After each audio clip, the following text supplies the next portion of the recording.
8:22 de la mañana y a esta hora nos visita el presidente regional de Cajamarca, Gregorio Santos. Buenos días, señor Santos. Muy buenos días.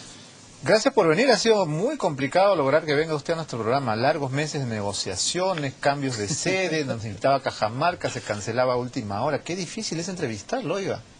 No, más bien agradecerle su comprensión.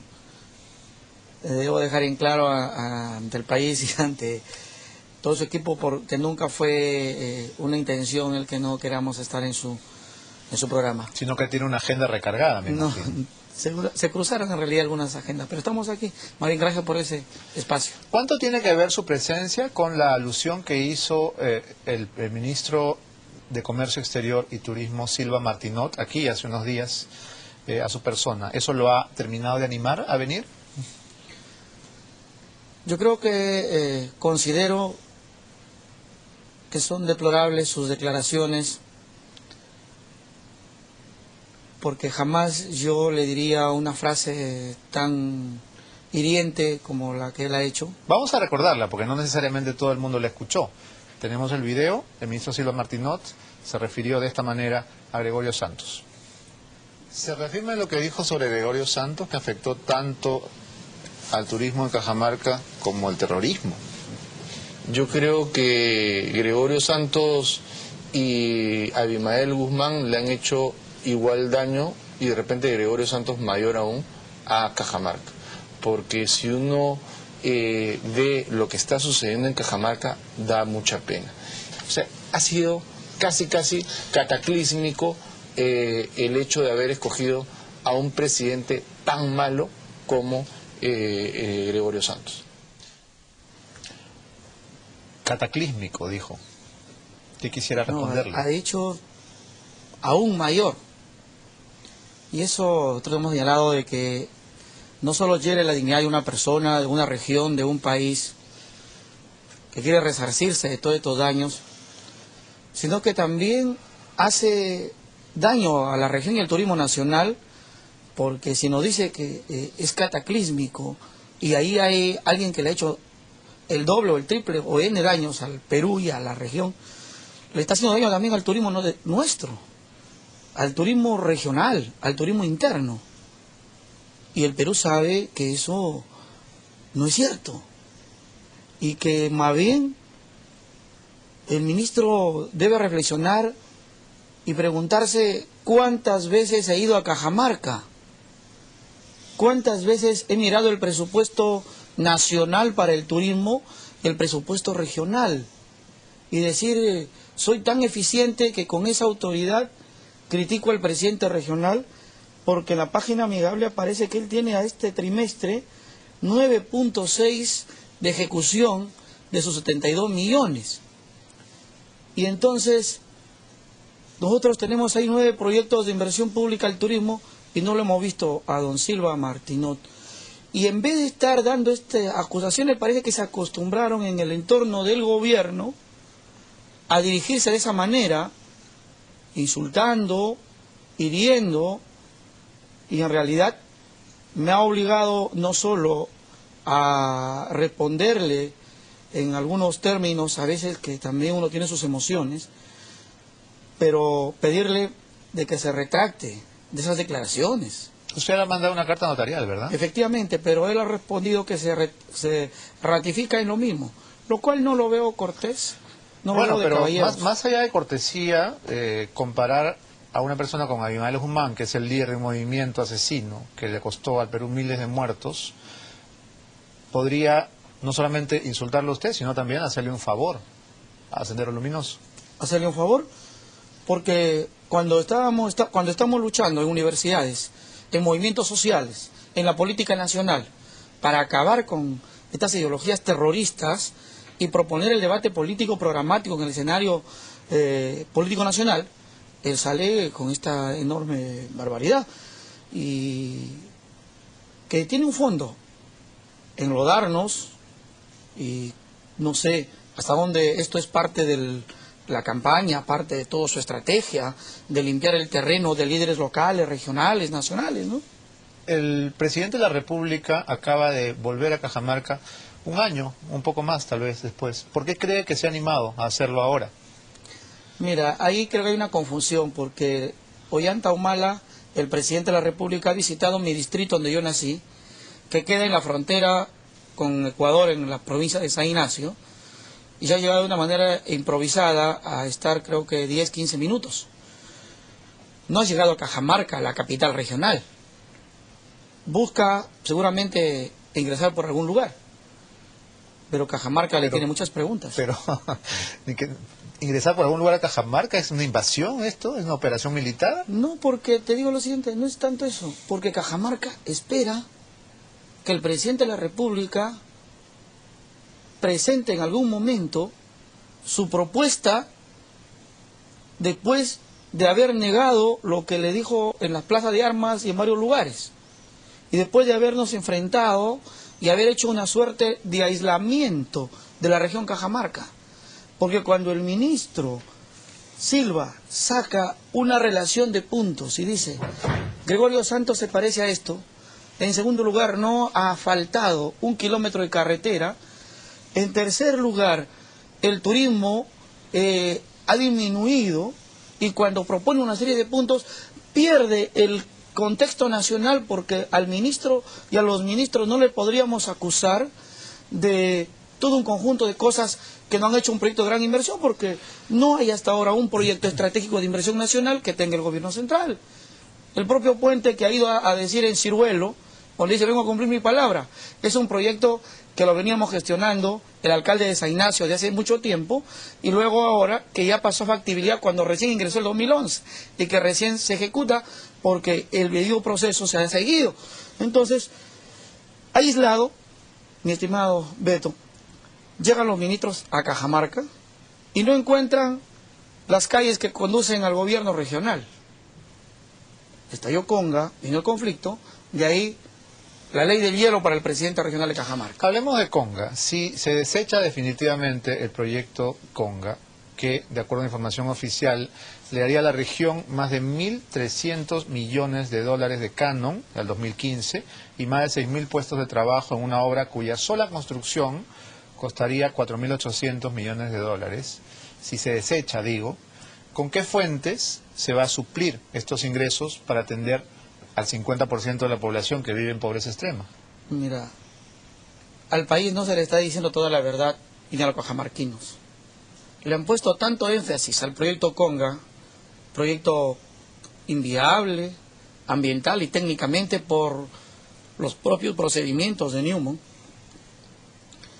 Pero no se dice que Cajamarca sigue teniendo 4 proyectos mineros en operaciones, 5 proyectos mineros, mi estimado Beto, 5 proyectos. Entonces usted no es antiminero, sino es anti-Newmont. Si la población fuese antiminera, no estuviera Sima Corona trabajando hoy, con problemas. Tantahuatay, Raúl y Roque no estuviesen con sus centros mineros en La Zanja y en Tantahuatay. Y el grupo de Pacamayo, que tiene a cargo en Tembladera toda la extracción de minerales. Ahí, ¿qué otros grupos están? ¿Es cierto que hay grupos chinos, brasileros también? Mira, en toda la cabecera de Cuenca se ha ubicado Anglo American, se ha ubicado Galeno, de chino, ¿no? Y con ellos sí se lleva bien, ¿no? No. ¿No?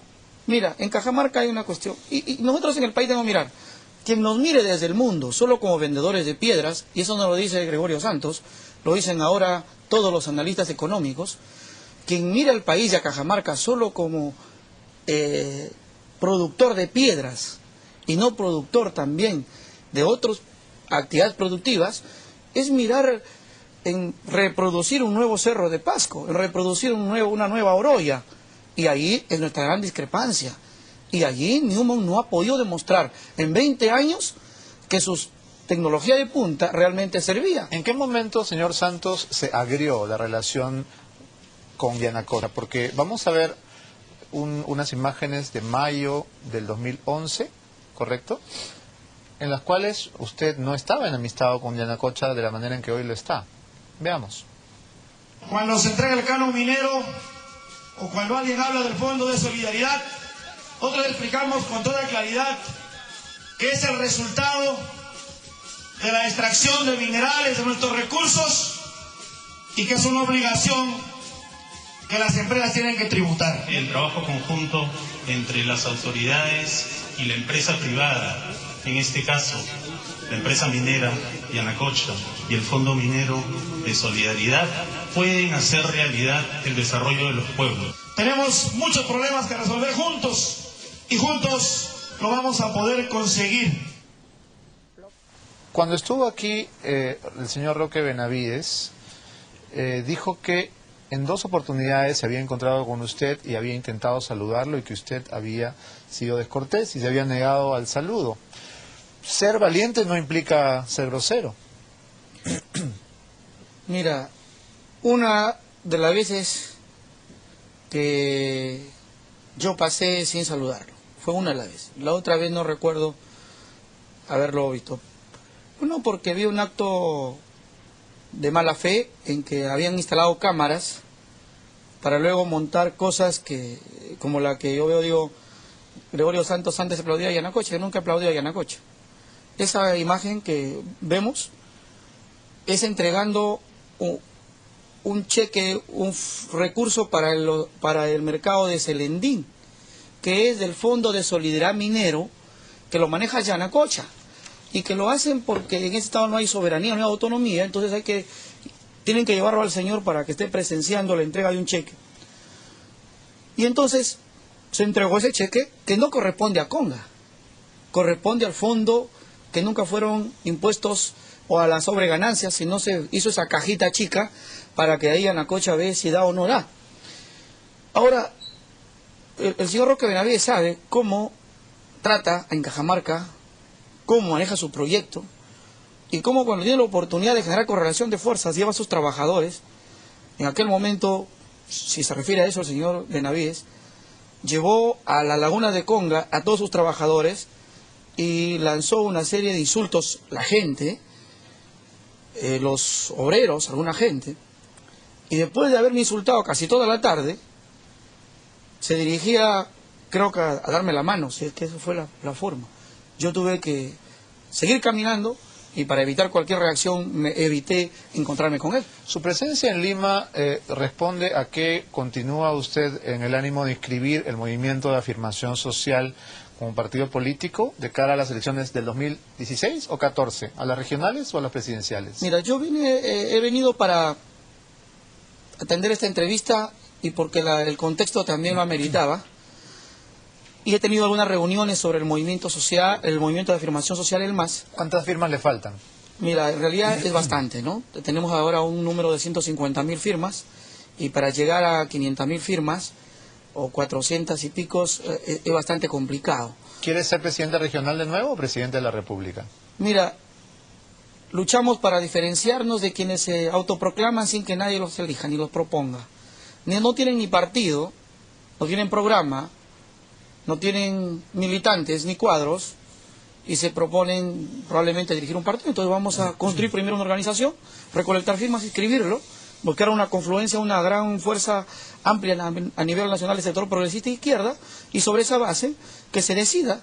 Yo no se me quita el sueño por estos temas de ser presidente regional o presidente de la República. Pero a estas alturas tiene que tenerlo claro. ¿Quiere reelegirse o quiere ir a la presidencia de la República? Mira, hay que hacer una seria evaluación. Yo les he dicho a los dirigentes de Cajamarca, una evaluación seria, profunda de todo lo que ha ocurrido en Cajamarca y sobre esa base que los movimientos decidan, ¿no? ¿Será Marco Arana un aliado en este propósito? Hemos conversado con él, no se descarta, esperamos que así sea. Bueno, hará un par de meses, ¿no? Porque él también quiere ser candidato, ¿no? Tiene todo el derecho, no se lo quitamos, estamos ahí para conversar y de manera amplia decidir por nuestra región. ¿Y Antauro Humala simpatiza con usted o viceversa? No, Antauro Humala no simpatiza con nosotros, ni nosotros con Antauro Humala, nunca hemos simpatizado, ¿no? Cuando hemos conocido al presidente Ollanta en el 2005, sabíamos que su visión de ellos tienen totalmente una primacía por caudillismo, ¿no? Que no es nuestro estilo. Es más democrático, participativo, de militantes, de cuadros, de activistas, lo que puede realmente fortalecer la estructura de partidos de una democracia. Le preguntaba por una eventual candidatura porque estamos viendo que los posibles rivales del candidato oficial, que todavía no sabemos quién será, aunque lo sospechamos, están siendo objeto de un fuego graneado, ¿no? Toledo, García, Fujimori. Si usted acepta una posible candidatura, va a pasar al frente del paredón. Me van a dar con palos, ¿no? Sí. Tal vez por eso estratégicamente no lo quiere decir todavía. No, pero en serio, yo creo que el país se merece un profundo respeto de que los partidos políticos que salgan al escenario realmente tengan estructura, porque es fácil conseguir lo mediático desde Lima y abajo la ciudadanía, y dice, ¿quién es ese señor? ¿O quiénes qué proponen? ¿Qué hacen? ¿Qué estructura tienen? Entonces, hay una batalla por tener partidos en el Perú, porque nos quejamos de dictaduras y de imposiciones, o de caudillos, o de partidos descartables que sirven para esta elección, mañana desaparecen, y creo que eso no es posible. Tenemos que ir a una pausa, pero antes quería preguntarle con cuál de los 3 primeros ministros se queda. ¿Se queda usted con Lerner, con Valdés o con Jiménez, si tuviera que escoger? Yo creo que ha llegado el momento de tener un nuevo gabinete. Tuvimos mucha esperanza cuando conversamos con el ministro Jiménez. Pero no hablaron de minería. ¿De qué hablaron?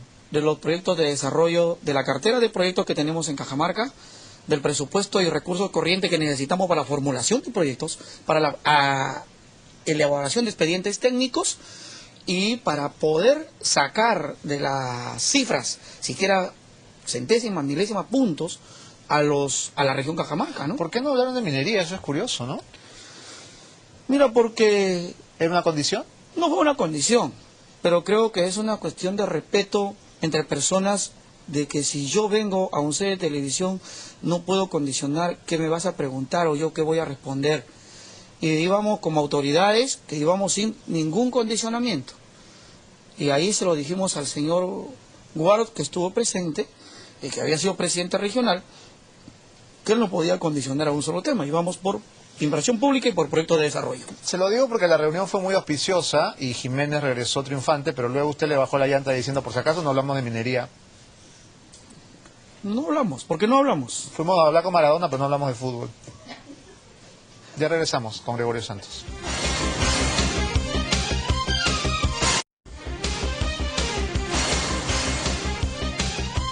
Continuamos en Abre los Ojos conversando con el presidente regional de Cajamarca, Gregorio Santos. Señor Santos, ¿cuánto canon dinero recibe usted y cuánto ejecuta? ¿Cómo es posible que Cajamarca, con todo el oro del mundo, esté en el tercer lugar entre las regiones con extrema pobreza en el país? Mira, el canon de este año es de 108 millones con sobrecanon, que casi siempre, y como es ya la norma, cada año llega en el mes de julio. 30 de junio, julio. ¿Cuánto ha ejecutado usted? En este momento nosotros, a nivel de la ejecución de este primer trimestre, tenemos un nivel de ejecución de 28%. Pero lo que aparece en las cifras del MEF, de la página amigable, es una asignación presupuestal de 240 millones, pero que obedece a los 108 millones que van a llegar, en este momento 100 millones, lo que se ha ejecutado el 28%, y el resto que son presupuestos ya comprometidos en obras en ejecución de electrificación rural, carreteras en ejecución, hospitales en ejecución, porque... Ok, pero esa ejecución, ¿a qué monto asciende? Al 28% a este momento. A diferencia del señor Silva Martinot, que tiene el 9% de ejecución en este momento de su poquito presupuesto. ¿Usted está compitiendo con Silva Martinot? No, es que hay que decirle, porque él tiene muy presente la cifra. Se presenta como cantidad de cifras. Entonces, el año pasado llegamos a un buen nivel de ejecución. Durante nuestra gestión, el propio ministro de Economía puso bonos a los gobiernos regionales que competían o que hacían mejor inversión. Bonos de reconocimiento, de premio, como le llamemos, y nosotros los obtuvimos los dos. De tal manera que allí hay un nivel de inversión de los pocos recursos que tenemos. Porque si comparamos el nivel presupuestal de Canon con la municipalidad provincial de Cajamarca, vamos a encontrar que ellos tienen mucho mayor presupuesto. Y no es cierto que tengamos millones de Canon, porque son 100 millones para 13 provincias, 127 distritos, una región con brechas sociales enormes. Entonces vamos a tener siempre dificultades presupuestales y ¿Cómo con van a recortes. ¿Cómo van a hacer, señor Santos, los cajamarquinos para sobreponerse a la enorme recesión que hay en el turismo, en los restaurantes, en el transporte público? ¿A qué se van a dedicar? ¿A la ganadería? ¿A la agricultura? ¿Cuál es la alternativa? Mira, la recesión no solo es Cajamarca, la recesión es en el mundo, en el Perú mismo. Hay regiones que teniendo tantos aportes como por ejemplo en el caso de Ancash y Arequipa, La Libertad mismo, han tenido problemas de aumento de pobreza, lo dice el INEI, y ahí no ha habido conflictos sociales. Entonces, esta es una expresión de que el modelo no es tan sostenible, que hay que articular. A mí me dicen que soy anti-inversión, anti-desarrollo. Cuando le presentas un proyecto a una empresa minera, como por ejemplo Golfis, Cima Corona, operando, y le dices, ¿por qué no pensamos en 10 años? Aquí te presto este proyecto para irrigar 900 hectáreas de tierra. Pongamos recursos públicos y recursos privados. ¿Qué te responden? Ah, no puedo, porque no es mi área de influencia. Mi área de influencia es las 4 o 5 caseríos de alrededor. La cuenca no. Y el problema nunca lo han tenido con los 5 caseríos. Lo han tenido con la cuenca, con Cajamarca. Entonces, la inversión que hacen ellos es más de sacar que de reinvertir. El que mueve la economía en Cajamarca son los trabajadores que se quedan en Cajamarca. Los otros vienen a Lima, acá pasan el fin de semana. De tal manera que, cuando dices, ¿qué alternativa? Ahí tenemos más de 200.000 hectáreas para productos de agroexportación a nivel nacional, regional. Y tienes ahí una empresa que tiene por años, como Pacasmayo, que no tributa en la región, fuera de la región. Podríamos mirar el turismo, el sector cafetalero, el sector ganadero, un conjunto de ¿Cuánta proyectos. gente, señor Santos, se está quedando sin trabajo en Cajamarca por el archivamiento de Conga? Más o menos, ¿tiene idea? Mira, ahí me ha puesto el señor Silva una cifra que por mi culpa 77.000 cajamarquinos o peruanos se han quedado sin trabajo. ¿No es cierto? Eso no es cierto. ¿Cuántos son? Si Conga no estaba operando, si Conga estaba pasando la etapa del estudio de impacto ambiental donde se estancó porque los propios peritos demostraron que su proyecto era insostenible. Y entonces, yo no sé la cifra de la planilla de Yanacocha cuántos ha tenido, porque casi siempre han movido los trabajadores de la propia empresa de Yanacocha al proyecto de expansión de Conga. Esas cifras no son oficiales, la dice uno u otro, la dice la Cámara de Comercio, lo dicen los del colectivo Cajamarca. Cuando me dicen a mí, han quebrado empresas ligadas a la minería. Oiga, ¿cómo no va a haber una quiebra sistemática si en las regiones donde hay minería le dicen constituyan empresas, al final ganan los más grandes y los pequeños se tercerizan y van a tener que quebrar? O sea, no es tan cierto, ni es cierto, que nosotros tenemos responsabilidad en ello. Porque el gobierno regional, mi estimado Beto, es un gobierno regional, y los gobiernos regionales, que solo administran planillas de trabajadores y un presupuesto pequeño. Todo está reconcentrado, centralizado en Lima, en el gobierno nacional. Ellos manejan más del 60% del presupuesto nacional, el 18% aproximadamente lo manejan los gobiernos locales y un 17% los gobiernos regionales. Y ahora todo el presupuesto en la región lo manejan gobierno central, gobiernos locales, gobierno regional. Por eso en un momento le decía al señor Jiménez, al primer ministro, mejor cierren el gobierno de Cajamarca, porque... ¿Está haciendo una oferta? No ofrezca lo que no quiere cumplir, ¿eh? Oiga, la Constitución no lo Porque permite. le van a aceptar felices. No, es que la Constitución no lo permite, no le permite las normas, ¿no? Pero estamos en ese terreno. ¿En qué momento, como diría Vargas Llosa, en qué momento se jodió su relación con Humala? Si usted le hacía campaña. Le hice campaña. ¿Qué pasó? Le ayudé a ganar las elecciones. ¿En qué momento se rompió el amor? Mira, cuando los programas, los compromisos que se asumen no se cumplen, y cuando llegaba al gobierno ni siquiera tuvo no por el gobierno regional, sino por Cajamarca, la cortesía de reunirse y tratar el tema, cuando le advertíamos el 11 de agosto, o sea, 11 días de estar en la presidencia. Entonces, y él salió a decir, sin dialogar con Cajamarca, sin conversar, a decir, Conga sí va. Entonces se encontró con un Conga no va, y entre dos discursos, uno incoherente y el otro que se mantuvo coherente, tuvo que ver la ruptura. ¿Y usted se siente satisfecho de haberle ganado al presidente de la República? No creo que era temas de ganar a alguien, perder otros. Creo que en el Perú debemos aprender que no debe haber estafas electorales, que lo que se inscribe en el Jurado Nacional de Elecciones como programa de gobierno debe cumplirse. ¿A qué se refiere? ¿A la hoja de ruta, a la gran transformación? Porque han habido tantos que estamos Yo creo que confundidos. si los ciudadanos del Perú entramos a la página del Jurado Nacional de Elecciones, vamos a encontrar que se inscribió como programa de gobierno. Y si hay que cambiarlo como nos conviene, de acuerdo a la coyuntura, o como lo permite la flexibilidad o la inconsecuencia de un presidente, habrá que ver. Pero allí las grandes diferencias en política, porque creo que en política también hay que ser coherentes. Hablando de coherencia, ¿qué viajes encontraremos en su registro migratorio si le damos una revisada? Últimamente, ¿por qué países se ha paseado, señor Santos? He ido a Cuba, Ajá. con parada en Panamá de 30 minutos. ¿Qué He fue a ido- hacer a Cuba? Cuéntenos.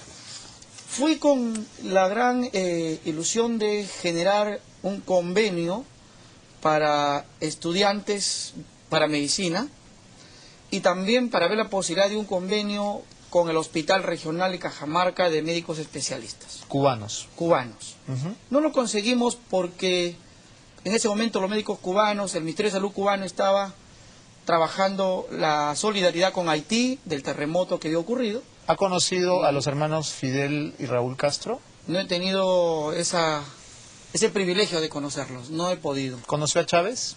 Tampoco tuve la suerte de conocerlo. ¿A Maduro? Tampoco, todavía no lo conozco. Como está vivo, de repente, algún momento podré conocerlo, ¿no? ¿Ha asistido a alguna reunión del Foro de Sao Paulo? No he tenido la oportunidad de asistir, a pesar que he sido invitado, no he podido asistir a ninguno de los foros que se desarrollaron tanto en Sao Paulo y en diferentes lugares del mundo, ¿no? En la revista Vela Verde de hoy aparece una información que usted me confirmará o no. Dice que usted, después de 8 años, tendrá que confrontarse con la señora Petronila Vargas Santa Cruz, la mujer que lo denunció por supuestamente haberla secuestrado y torturado en noviembre del 2005, cuando usted era secretario de Educación y Cultura de las Rondas Campesinas de Cajamarca. ¿Esa es la razón de su presencia en Lima? Mira, no, yo realmente lamento a que nuestra hermana Petronila la estén utilizando de esa manera. Ella sabe que nunca ordenamos, ni dimos órdenes, ni las daremos para que torturen a alguien. Eso no está jamás contemplado en nuestra hoja de vida y en nuestra vida, y por ruego a Dios que eso nunca ocurra. Su abogado Javier Arancén ha dicho que están pidiendo para usted, si es posible, la cadena perpetua, porque al papá de mi patrocinada, dice él, lo secuestraron y luego lo mataron. Es un caso juzgado. Hay detenidos, hubieron sentenciados, y la señora sabe cómo ocurrió esto. Fue un problema familiar. Ellos mataron a otra familia también, es un proceso que está en la fiscalía. Yo no tengo ahí nada que ver, pero crearon eso, lo presentan ahora ante los medios, lo han mediatizado, pero esperamos que el Poder Judicial se pronuncie y termine por archivar este proceso, ¿no? Última pregunta, porque el tiempo nos ha vencido.